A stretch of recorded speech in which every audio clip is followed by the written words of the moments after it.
Welcome to How Do They Afford That, the podcast that peeks into the financial lives of everyday Australians. I'm Michael Thompson. I'm a writer and co-host of the Fear and Greed Business podcast. And as always, I'm with Canna Campbell, financial planner, founder of Sugar Mama TV, which is a financial literacy platform that you will find pretty much everywhere. You'll find on YouTube and podcasts, obviously like this one, and books and Instagram and more. Canna, how you going? I'm well. How are you? I'm going well. I'm going to put you on the spot today. We've got a big topic that we want to discuss, and it's all about kind of big purchases, how to kind of save money on big purchases, how to kind of go in and haggle or where you can do it online, all the different ways to actually kind of get a better deal on a big purchase like an oven or a couch, or everything I'm thinking about is already furniture and kind of homewares. But anyway, putting you on the spot very quickly. A savings hack. Have you got something that I can use right now to save a bit of money up front? Yes, I do. So the other week, we had a little bit of an accident on our new carpet that had only just been laid. And I called my carpet cleaner in a panic, and he was completely booked out. But he shared with me this brilliant hack. He said, go to Coles and get the Coles Ultra multi-purpose wipes, and these were $4 for a pack of 100. And he said, just address the area with these as quickly as you possibly can. It was absolutely brilliant. All those stains that I needed to quickly get out of my carpet immediately came out. And he saved me hundreds of dollars. I would have had to spend a couple of $100 getting the carpet professionally cleaned. And he said he uses those wipes all the time in his own business. So not great for the environment. So Coles, can you please make them biodegradable, but a brilliant carpet saving hack. That is fantastic. My carpet saving hack is, I think I've mentioned this before, the Bissell cleaners. Oh, we have one too. And the thing is, though, you buy one between about kind of 5 or 6 households. Like you share it with family or with friends. No one ever needs it all at the same time. And you just share it around and you share the cost, and it splits it kind of 5 or 6 ways. And it is just the greatest thing. And it is the most satisfying thing to watch all the stains getting sucked out of the carpet. And it's just, it's great. You know, with the cost of, because we bought one as well, and I crunched my numbers. By the time I cleaned my carpet twice, I had broken even. It's great, isn't it? So good. And we're not sponsored by Bissell. We are open to sponsorship by Bissell. We would like that. But we are not sponsored at the moment. It is just something that we have both enjoyed. Anyway, we need to get on with this because I'm driven by self-interest here with today's episode, because we recently had to purchase a new oven, and it suddenly got me thinking, how do we do this? How do we do this and save a bit of money? Because we're always talking about those big purchases, whether it is a TV or furniture or kitchen appliances, and surely you must be able to get good quality, kind of get good brands and not spend a fortune. Can you still save money by going in store and haggling? You know how like all the TV ads used to be kind of pay cash and you'll pay less, and if you go in, you will save money. Is that still the case now that everything's online? Look, direct debit cards are the new cash, but it really depends on what you're buying and where from. But it's always worth asking the question, if you're paying up front, can you get a discount? Particularly if you're in a large department store where they're maybe got more flexible with their profit margins. And they may have a cash price, but at the end of the day, you're probably going to end up paying the same price if you hand over physical cash versus your debit card. However, when it comes to comparing a credit card versus a debit card, perhaps you can get a discount because obviously they get to avoid having to pay the agent fee to the credit card provider. I gotcha. So essentially, there is probably still a benefit to going in store and talking to them and saying, paying cash, and know that cash is the equivalent of, say, using your EFTPOS card or your debit card, etc., because they are not going to be paying the same fees as a merchant that they would be paying necessarily on the credit card transaction. So that's kind of where they might be saving a little bit of money.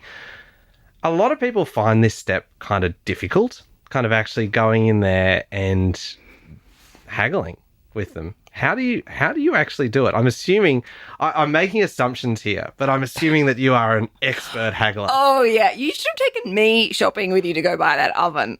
Well, I'll tell you in a sec the end result of me going in to buy this oven, because I was determined, I'm not going to do this online. I'll get a better deal in person. Anyway, you tell me first how you would do it. All right. You just got to own it, okay? So you simply walk in and say, let them know you're serious about buying and say, can you do me a better deal and I'll buy it right now? Simple as that. Mm-hmm. And obviously add in there, I can pay you cash. Can you do me even a better deal once they've come back to you? So you've got to be a smart hustler here. And you know what? You never know your luck. You've got absolutely nothing to lose. All right. So what about, though, if you shop around first, you do your research? I'm assuming step one would actually be do your research and look at what you actually want. So go in there with your eyes on a particular oven, for instance, and you say, this is the oven I want. I can get it cheaper at this store and this store. Are you going to do a better deal? Yes. And then you say, and can you give me a cash price if I buy it on the spot right now? Okay. So you've got potentially 2 price points where they'll come in. Okay. All right. Because I did do that. And unfortunately, I also picked the one that was already on sale. Like it was already on sale, so I'm assuming that there's less room to move, or at least that's what they told me when I went in there. So quite possibly. Maybe they saw me coming. And I did say, look, what's your best price that you can do for this? And they said that is the best price because it's the online sale deal, and we are honouring that in store as well. And then they took me over to the computer and they showed me on their screen. And if it's on the screen, then I believe it's official, and I'm a sucker for anything that's on there. And they said, look, this is what it costs us. This is what we're selling it for normally, and this is what the sale price is. And it was $300 cheaper because it was on sale. And they said that, you'll find it online on different kind of places. But what she said, which I found was interesting, she said that online sales have really taken away the ability to kind of haggle a little bit in store, because the stores are almost doing the price matching for you, because they're able to kind of go online and everyone can see, all right, if this particular chain has it on sale today, that everyone else is just going to price match it instantly because they can see it online. You are looking so skeptical. I have been had, haven't I? They've seen me coming and they've gone, check out this rube. I think there is nothing lost in asking. And I only laugh because I walked into Harvey Norman when I was buying my Bissell vacuum cleaner, and it was just an upholstery vacuum cleaner, and they had their online price, and I still said, can you do me a better deal? And he still knocked, I think, $50 off it. So that's why I'm like, you know what, own it. I've got nothing to lose and money to gain. So I did. If that's their answer, then you can feel good about yourself because you tried your best, and that is more than enough. Well, in the end, while she was processing it, I suspect there was a little bit of pity came into it. She goes, actually, you know what? I can take another $30 off. Oh, funny that. And so suddenly there I was with $30 extra in my pocket that I would otherwise have willingly handed over. So I still came out a little bit in front. I think that's excellent. I think you should be really proud of yourself. There's, it's a commercial world out there. It's competitive. You're going to walk into another store and they're getting basically a sale on the spot. So quick and easy, done and dusted. All right. So, okay, we've been through my experience. In terms of shopping online versus kind of going in store, are there any other benefits to either side? Because, I mean, typically I wouldn't go in store unless it was for a bigger purchase and I have the potential to kind of have this discussion and have $50 or $100 or more knocked off the price. Are there any other benefits here? Yes. All right. So I am quite a fan of online shopping because the thought of taking myself to a shopping centre with my 3 kids, I'd rather stab myself in the eye. However, when you shop online, particularly if you're going to a website that you have never shopped before, you can get a sign-up discount, which is quite often something like 10% off your first order or $50 off your first order. So that can be really beneficial. In fact, I signed up to the Good Guys the other day and got a nice discount for my first order with them. And of course, if you spend over a certain money, sometimes you get free postage. So that's always a great saver, not just financially, but also with time, and it's better for the planet. You can then stack your savings where you shop via websites like Cash Rewards and Shop Back, because you get to earn the commission on your own shopping, and this really does quickly add up. Okay, well, you do actually mention these things a bit, so I want to kind of explore a little bit more about things like Cash Rewards. how does it actually work? Because I did a little bit of poking around to kind of get an understanding of it, and but then I couldn't figure out how to do it if I was going in store, and then I realized that it was online only, and it was all just a bit chaotic for me. So please take me through it. Cash Rewards is brilliant. Look, there are other ones out there, but all you do is sign up, and then when you next go and shop, you shop via Cash Rewards website first. And you can actually download an extension browser which reminds you, if you're on a particular website, hey, go back via Cash Rewards. And literally you just shop like you would normally would, and you earn commission back. So, for example, Tom and I went to Hong Kong for Tom's work. So I booked our accommodation via Cash Rewards, and I got back like $200 or $300. It was brilliant. Oh, wow. And you can stack your savings. So not only are you getting cash back, but often they have further discount codes or even gifts with purchase as well. Plus that website might be having a great sale on as well, which was what actually bookings.com did at the time. So it is absolutely brilliant, but you've got to make sure the email addresses all match up. So shop using the same email address that you sign up with. But in fact, sometimes you can actually use Cash Rewards in store. So you are not alone if you're someone who likes to actually see, touch, and pay for things at a counter like yourself. So we should have done this episode before I bought the oven. Quite possibly, yes. Okay, but all right. look, it is absolutely brilliant. I personally use it, and I have previously worked with Cash Rewards before, and I am a huge fan because it quickly and easily adds up. I looked actually at my Cash Rewards account the other day because I'm in the market for a electric steam mop. And I was quite surprised. I'm almost at $700 in my Cash Rewards bank. So it does really add up. And there are obviously other versions of Cash Rewards as well. And is it real money? Like, do you now use that for purchases through Cash Rewards, or can you go, I would like that money? I would like that money. Now, there is obviously a window that has to pass in case you're going to return that particular item. Oh, yeah. So once that has passed, and that can range between I think 45 days to maybe up to 120 or something like that. You'd have to read the fine print for each website, but it does add up. And yes, that will be coming back to me the moment I hit $1,000, because I'll be using that to add money to the $1,000 project share portfolio. Ah, so you wouldn't just then go and use that to buy your electric steam mop? No. Why not? What would you, this comes out of a different part of your budget. See, here I am kind of zeroing in now on your budget. The steam mop is actually coming out of our emergency money. Oh, okay. But that's another story for another day. Oh, I look forward to that. I would love to know what kind of emergency requires a steam mop for the solution.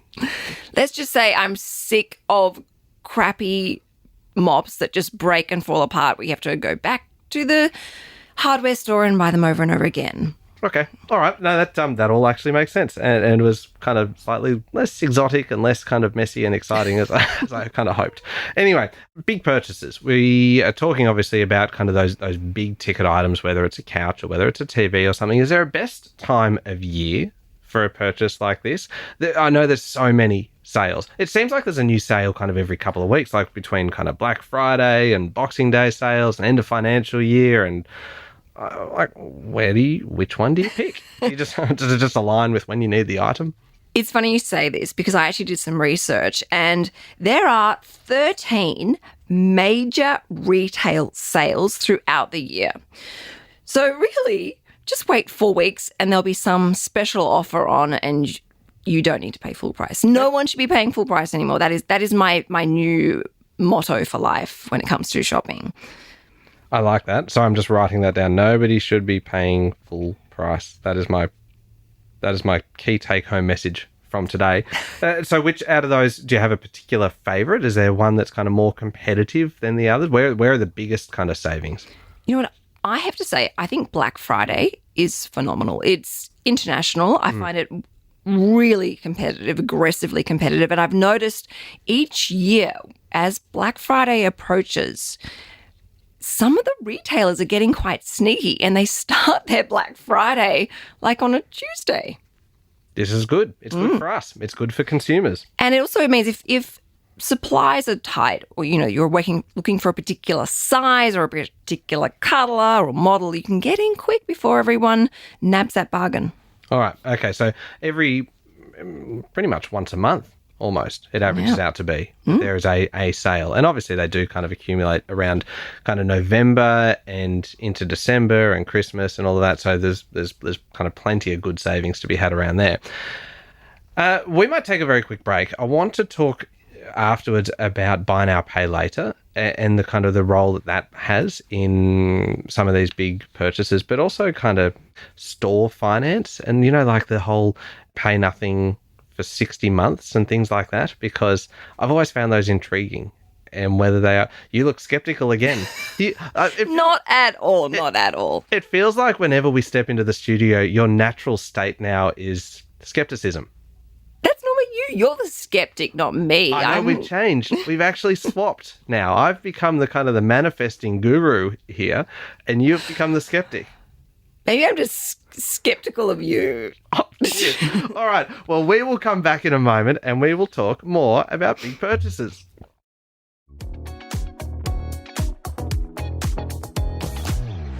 All right, Kanna, we are saving money today on big purchases, TVs, furniture, kitchen appliances, all of those kinds of things.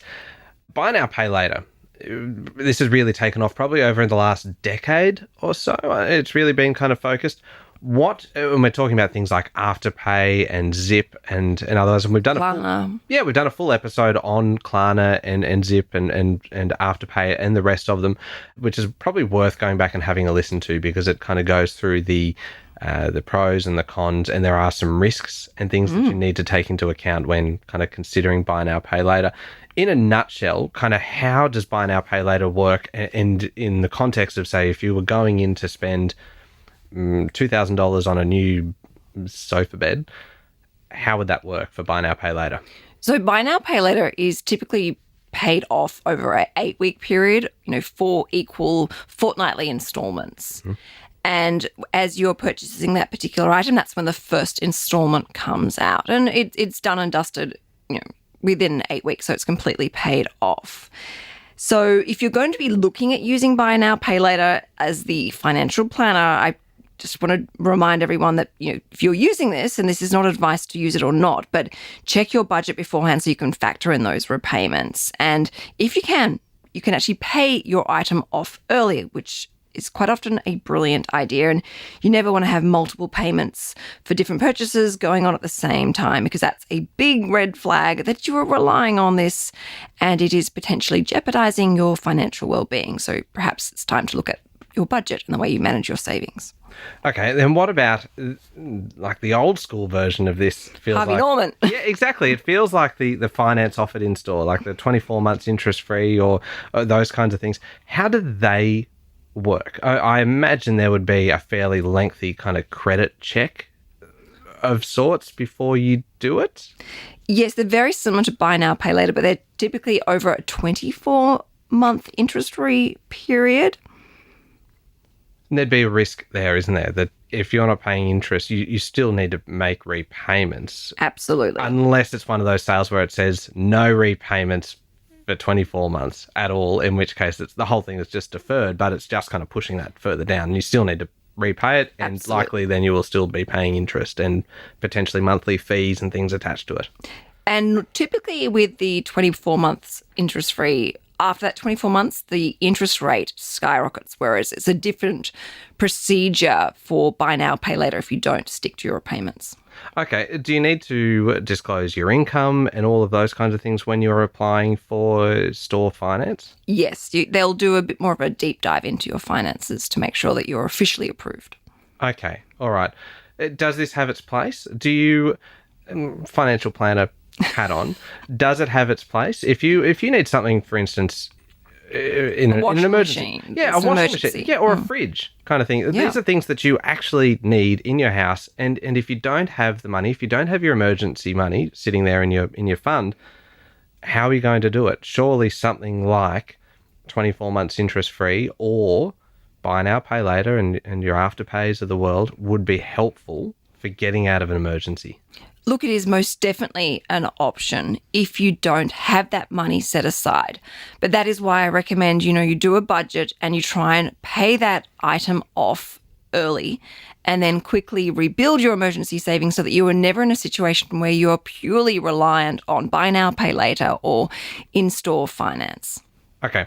And then when you do have one of these things, I imagine that you would kind of bump it up your list of priority payments, wouldn't you? So that you would have like your rent or your mortgage and then pretty much your repayments to these ones, because this is debt that if you do not pay it back is going to go against your credit rating.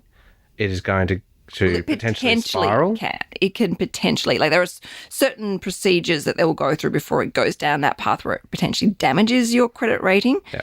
So it is protected to a certain level. Like things have to get seriously bad before it's credit rating damage time. Before the debt collectors turn up.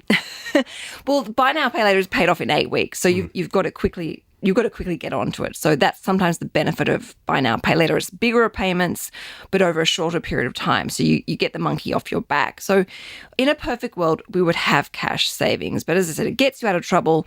And yes, you do need to treat it as a priority. And as I said, if you can, make extra repayments so that you are, reducing those repayments and you're getting the term down quickly.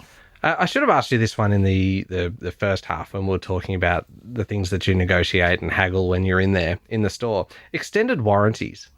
I never know whether to take them out because you know how when you're buying your oven or you're buying your TV and they'll always say, do you want the 3-year extended warranty? And I just don't know. Are they worth the money? Well, at the risk of sounding like a grumpy old man by the name of Tom, they don't make them like they used to. Really? They're not. They've changed. Oh, they're just not as comprehensive, perhaps.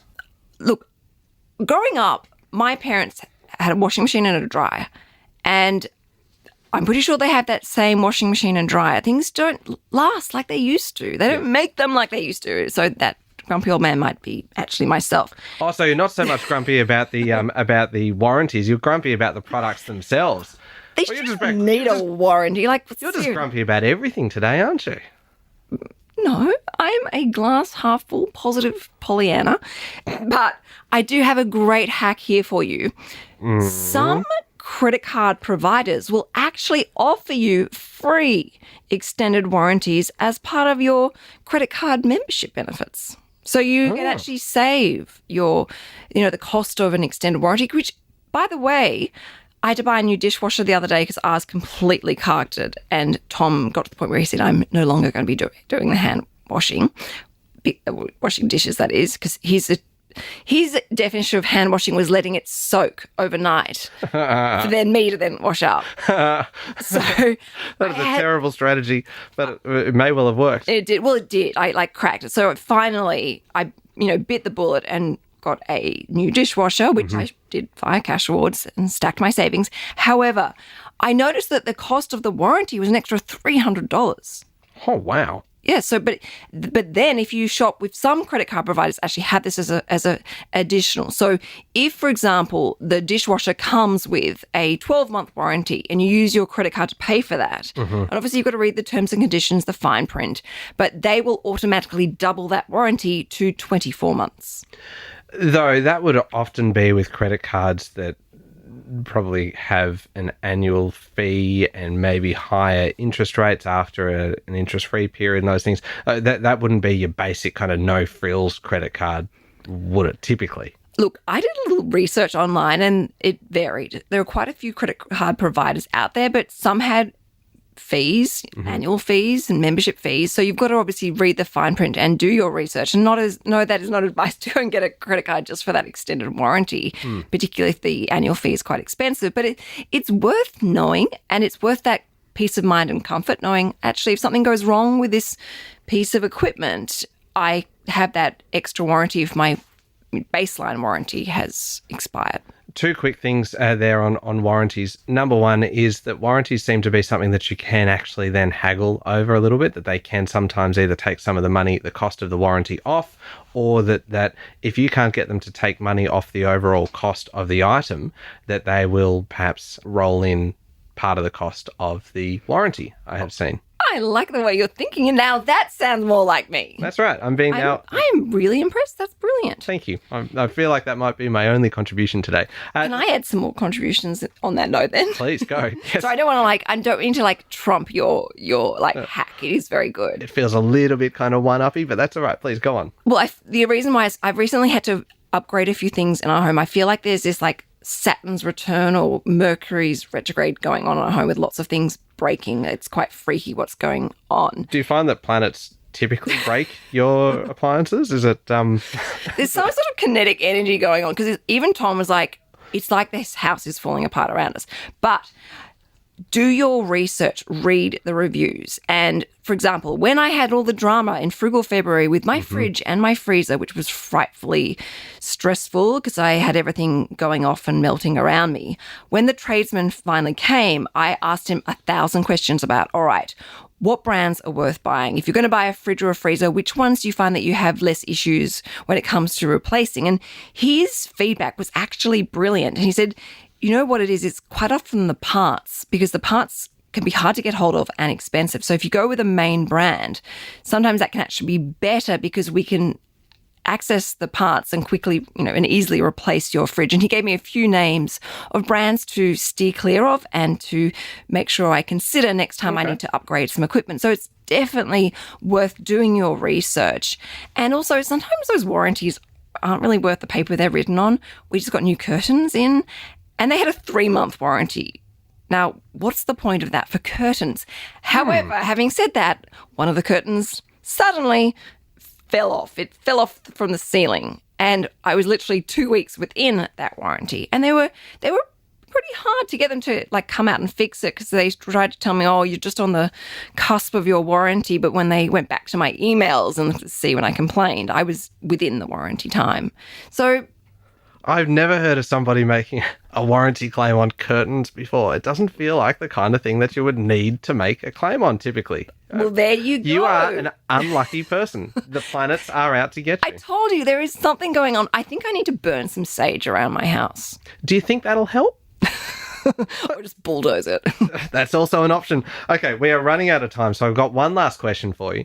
And it feels like a very leading question, because I know that you are a big kind of, circular economy? Pre-loved lover. Exactly. Buying secondhand, would you get your furniture, white goods, TVs, etc.? Where do you do this? Is it all just kind of, if you're in the market for these things, and often you can get good quality products. Oh, yeah. Secondhand, is it just through kind of Gumtree and Facebook Marketplace and stuff? And what do you look for? How do you do this? Obviously, eBay is another great one as well. Oh, yeah. So you need to obviously be careful of scams in particular. And in fact, I got scammed on Gumtree. I was buying one of those snooze, those electric baby rocking things, which everyone raves about. I got scammed $1,600. But you need to obviously check the rating and review of that person. Ideally, you go and see it to pick it up, you plug it in, you check that it works, and also be mindful of warranties, because they may have expired or they may actually not be transferable. And the moment something goes wrong, make sure you report them to, Gumtree or eBay or whoever that might be. And also the other big thing is, and I only share this because I'm in the market for an electric steam mop right now. Oh, yeah. And I actually found the steam mop that I have my eye on, and I found it on Gumtree, and it was going to be $100 less by buying it pre-loved. But then when I did the maths, it actually wasn't really worth the $100 savings, because I wouldn't have the warranty and I couldn't go back to the store that had a 30-day money back guarantee. So for me, I had to sort of weigh up the pros and cons, and that particular steam mop, I want to go and buy it from the store online, buy cash rewards or shop back or whoever you want to use, so that I just have that element of protection and safety there. I like selling these kinds of things online, because it feels good to know that it's going to someone who's going to use it. And the thing is, we've talked about this before, you just sell it at a price that's actually going to sell. You see people kind of listing things for too much. They'll put it like kind of 30 or 40 or 50% more than it should be, and it just sits there forever. The fact is, if you want it out of your house, if you need the space, if you need the money quickly, put it at a price that people are actually going to buy it at, and it will go kind of relatively quickly. My favorite was we sold a TV once when we finally upgraded our TV, and we had this big, it was so heavy, it was 60-inch TV, but it was one of the big kind of Sony That's ones. massive. And they were super chunky. And so that was, this is probably 10 years ago. And a fella came to buy it, and he just carried it downstairs entirely on his own, and then he threw it into the back of a taxi and took off. I'm like, it just feels like there's a story there. If you're kind of heading somewhere in a taxi to buy a TV and you're carrying it all on your own, it was much kind of obviously tougher than I was because I couldn't carry a TV on my own. I'm just like, what is the secret here? Where is that TV today? I don't know. The best thing I ever saw actually was once I was driving to work very early in the morning. It was about kind of 4 a.m. This is back when I worked in radio and had to get up very early. And I saw something, and I was driving down kind of a main city street. Normally, if you went down the middle of the day, it would be bumper to bumper. At that time of morning, it is always completely dead. Except for this particular morning, there was one of those little kind of mobility scooters cruising down in the left lane. And the person was just there kind of hunched over, strapped to the back of the mobility scooter was the biggest TV I have ever seen. It would have been so much kind of wind resistance, and they were just hooning along in the left-hand lane. I'm like, where are you going at 4 a.m. with a gigantic TV strapped to the back of your mobility scooter? So, Were they wearing a balaclava? They were not. Anyway, we are well and truly over time now. I need to kind of wrap things up. We've covered a lot of ground and hopefully come up with a few good kind of ideas on how to save a bit of money when you're making a big purchase.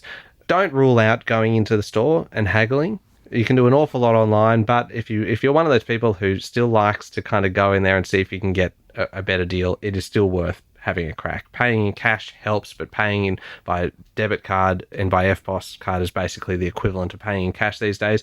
Just go in and own it and ask for a better deal. If you don't want to do that, there are plenty of options to shop online, whether it's making your first purchase through a website and getting a 10% kind of deal, or looking at some of those other options that you were talking about, kind of like cash rewards and shop back, etc., where you are paid a commission largely for your purchase that you do through that website. There's a whole bunch of things you need to consider with that, and look for the affiliated retailers and make sure that you're timing your purchase so that it maybe aligns with a sale within the store or a bonus offer within the website, but something definitely worth considering. Speaking of sales, what did we figure out? 13 major sales? 13 major sales. Major retailers.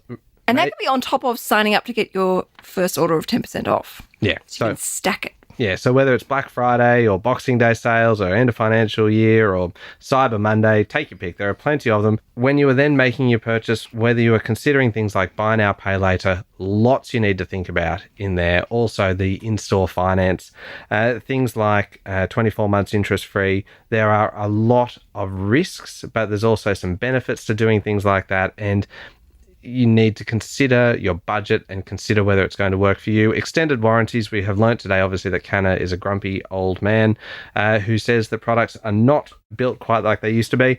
But consider whether an extended warranty is right for you, and do your research. Buy the brands that you know are actually going to last. Buy the brands that you think are actually going to be easier to fix and to get spare parts and going to be cheaper to maintain. And finally, second-hand is always a viable option. Do your research. Check out Gumtree, check out eBay, check out Facebook Marketplace, see what you can find second-hand or pre-loved, as you call it. Did I do a good job with my summary? Nailed it. Perfect. Any notes? The one other tiny thing I was I'll stop. No, please. Well, obviously, if you pay attention when you're ordering, because if you're not concentrating, the return shipping can be expensive. So Tom bought some clothes the other day, and basically he bought everything wrong, and everything has to be returned back. When you say everything was wrong... So he bought 3 of everything. Oh, dear. He's officially banned from shopping online now. Do you reckon that was a strategy of his to avoid having to do it? Wouldn't put it past him. However, he was so excited. He opened them up and he's like, oh, I didn't realize that had stripes. Oh, I didn't realize that was pink. Oh, I didn't realize that had that. And everything was wrong. Wrong size, wrong color, wrong fabric, poor quality. So, zoom in, check all the pictures. Sounds like common sense, but I think we need to get Tom to listen to this episode. Does he listen? He does sometimes, yeah. Okay. All right. So I get in trouble. Oh, do you? Oh, hello, Tom. All right. If people want to hear more info, if they want to get in touch with you, how do they reach you?